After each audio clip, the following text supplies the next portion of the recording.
আজকে recipe fruit custard.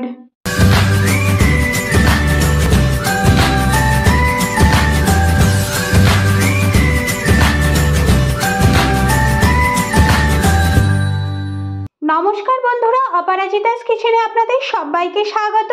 আশা করি আপনারা সবাই ভালো আছেন। আজ আমি ফ্রুট কাস্টার্ড রেসিপি বানাবো। কিভাবে খুব সহজে এই ফ্রুট কাস্টার্ডটা আমি বানাবো তা দেখে নিই। ফ্রুট কাস্টার্ড বানানোর জন্য আমি এখানে কতগুলো ফ্রুট বা ফল নিয়ে নিয়েছি, আর এখানে কাস্টার্ড পাউডার নিয়েছি। এই কাস্টার্ড পাউডারটা আমি ভ্যানিলা ফ্লেভারের নিয়েছি। এবার ফলগুলোকে আমি কেটে নেব। ফলগুলো আমি এখানে সব কেটে নিয়েছি। এখানে আমি নিয়েছি আপেল, কলা, আঙুর আর ডালিম। আর এখানে আমি ড্রাই ফ্রুট নিয়েছি কাজু, কিশমিশ আর আলমন্ড।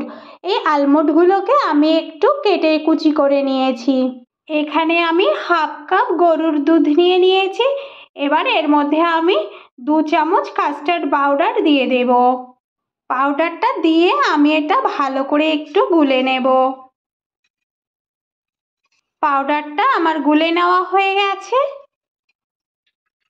এবার এখানে একটা কড়াই বসিয়ে নিয়েছি। এর মধ্যে আমি 250 গ্রাম গরুর দুধ দিয়ে দিলাম। আমি এখানে 250 গ্রাম দুধ নিয়েছি। এই দুধটাকে কিন্তু ফুটিয়ে ফুটিয়ে আমি কিছুটা কমিয়ে নিয়েছি। এখানে যে আমি কাস্টার্ড পাউডারটা গুলে রেখেছিলাম, এই কাস্টার্ড পাউডারটাকে কিন্তু ভালো করে একটু গুলে নিতে হবে, কারণ এর মধ্যে কিন্তু নিচে বসে যায় কাস্টার্ড পাউডারগুলো। সেই জন্য ভালো করে একটু গুলে নিয়ে এবার এটা দুধের মধ্যে দিয়ে দেব। এবার এই কাস্টার্ড পাউডারের মিশ্রণটা আমি দুধের মধ্যে দিয়ে সঙ্গে সঙ্গে নাড়তে থাকবো। এই কাস্টার্ড পাউডারের মিশ্রণটা দিয়ে আমি কিন্তু 2-3 মিনিট ভালো করে ফুটিয়ে নেব, গ্যাসের ফ্লেম মিডিয়াম টু হাইতে রেখে। বেশিক্ষণ কিন্তু আমি ফোটাবো না, একটু অল্প ঘন হয়ে এলেই আমি কিন্তু এটা অফ করে দেব গ্যাসটা।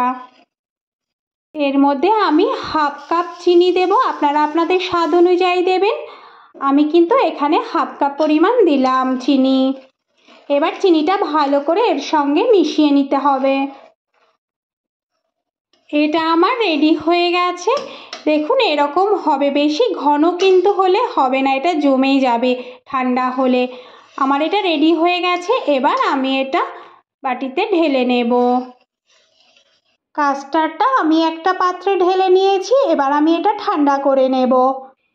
এবার আমি এর মধ্যে এই কেটে রাখা ফলগুলো দিয়ে দেব। আপেলগুলো আমি দিয়ে দিলাম, আঙুরগুলোও দিয়ে দিলাম,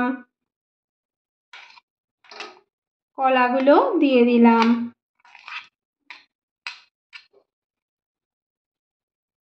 এবার আমি এর মধ্যে কাজু, কিশমিশ আর ডালিমগুলো অল্প করে দিলাম, আর অল্প ডালিম রেখে দিলাম।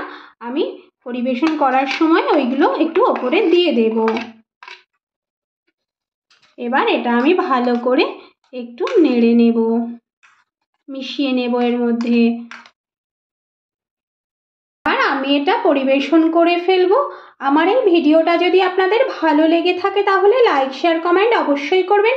আর পাশে থাকা ছোট বেল আইকনটা প্রেস করবেন। আমি নতুন কোনো ভিডিও আপলোড করলে আপনাদের কাছে খুব সহজে একটা ছোট্ট নোটিফিকেশান পৌঁছে যায়।